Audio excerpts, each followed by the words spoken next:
রবিবার ১ মার্চ সিলেট নগরের জিন্দাবাজার এলাকায় ওভারসিজ সেন্টার পরিদর্শন করে ভবনটি ভেঙে ফেলার নির্দেশ দিয়েছেন সিলেটের জেলা প্রশাসক মোহাম্মদ সারোয়ার আলম।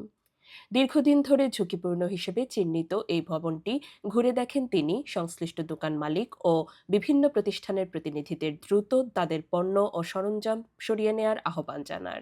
জেলা প্রশাসক ব্যবসায়ীদের উদ্দেশ্যে বলেন, ভবনটির আয়ু অনেক আগেই শেষ হয়েছে এবং অন্তত ৩ মাস আগে এ বিষয়ে নোটিশ দেওয়া হয়েছিল, কিন্তু তা আমলে না নিয়ে কেউ কেউ আদালতে রিট করেছেন, যা শুধু সময়ক্ষেপণ ছাড়া আর কোনো সুফল বয়ে আনবে না।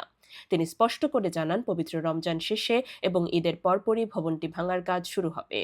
সবার সহযোগিতা পেলে এখানে আধুনিক ও নিরাপদ নতুন ভবন নির্মাণ করা হবে এবং পুরনো ব্যবসায়ীরা সেখানে অগ্রাধিকার পাবেন।